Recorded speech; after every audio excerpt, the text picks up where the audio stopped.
Welcome to Redesign Lives, where we explore, unravel, and press that restart button.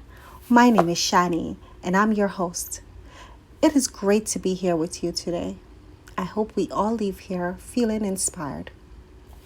Before we get into the topic, I would like you guys to follow us on Apple Podcasts, Podbean, Google Podcasts, Spotify, and Amazon Music.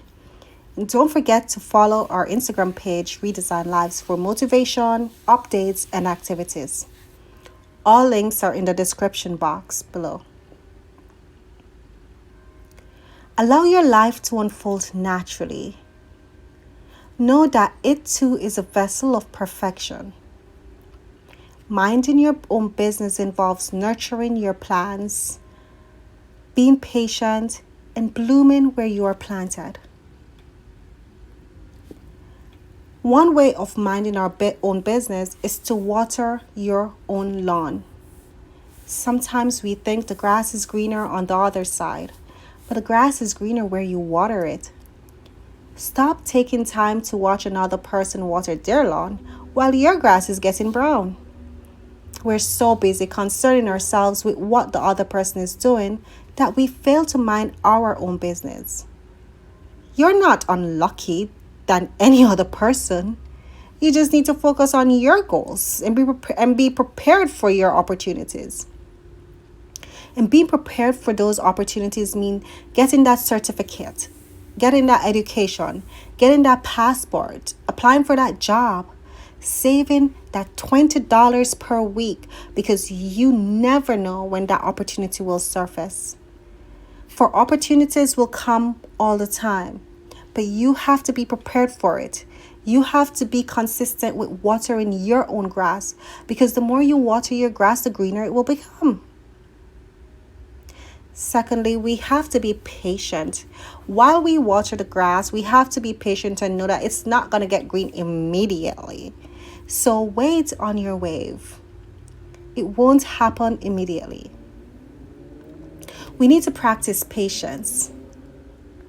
I went to the beach back in the summer and I saw a group of surfers, and they were all lined up in approximately the same vicinity. There was this beautiful, strong wave coming, and all surfers were looking out for the opportunity to ride that wave. However, the wave came. It was a very big wave, and it came, and only one person caught the big wave the first time. Two other person catch it, but it caught a smaller part of that wave, the lower part of the wave. And some persons did not catch the wave at all. They waited and catch another wave, because another wave will come. You see, we're all here waiting on our wave to surf. We're waiting on, and that wave is an analogy for that opportunity.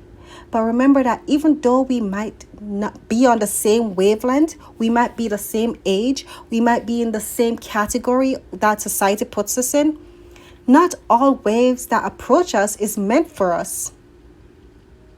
We might have gone to the same schools, did the same thing, but not every single wave that approach each of us belongs to us. Sometimes the wave belongs to your friend or your sister or your colleague or your brother. The wave can belong to anybody but you. But you have to believe and know that there's another wave coming, and you can get onto that wave. So celebrate your colleagues and your brother and your sister and your friend and your family member. Celebrate them when they're on their wave, and wait on your wave, because it will come. We sometimes are also so close to achieving something, and it all goes south. We beat down on ourselves and say how unlucky we are, and even blame others. We sometimes blame people and say, it's because of you, or you didn't do this, or we blame our parents and you say, they didn't give me all I needed, and it's because of them why this is happening. You see, I pushed myself a couple of years back to complete my education, and it didn't work. For some strange reason, it just did not work. But I had to be patient, and I had to know that the right opportunity will come. And it certainly did. The right opportunity came, and it was free and free flowing. It was like going down a river and just flowing. I was in the vortex. It was just flowing. It happened because it was supposed to happen at that time. You see, sometimes situations did not work out because they're not for us. The universe always provides an abundance of opportunities. So look out for those. Be prepared for those. And learn to accept failure, but never, ever give up. And while we're not giving up, and while we are preparing ourselves and looking out for those opportunities and preparing ourselves to take those opportunities, we sometimes know that there might be adversities, but I want you to be a lotus. And a lotus plant blooms in the worst situation. You see, the lotus flower is regarded in many different cultures, especially in Eastern religion, as a symbol of purity, enlightenment, self-regeneration, and rebirth. Its characteristics are a perfect analogy for the human condition. Even when its roots are in the dirtiest waters, the lotus produces the most beautiful flower. The conditions in which the lotus blooms, many flowers would not be able to withstand those conditions. And you are faced with some situations that may not be ideal. They might be rough. They might be very challenging times, and you're wondering, how are you going to do this? But remember that you are placed in that situation for a reason, because the universe knows that you are capable of getting out of that. You are placed there like a lotus because you have the ability to withstand and conquer. You are a lotus. So bloom. Bloom where you're planted. Note that you can survive. You can blossom into the most beautiful plant there is, because you are a lotus.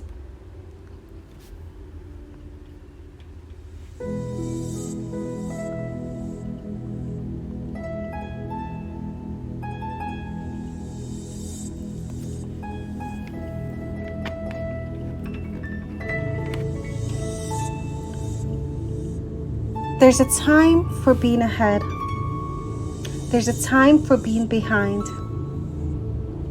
There's a time for being in motion. There's a time for being at rest. There's a time for being vigorous. There's a time for being exhausted.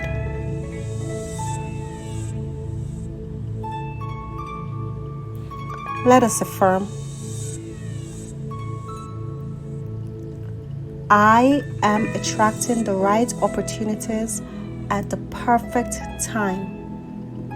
The universe reacts in my favor. Love and light, my friends.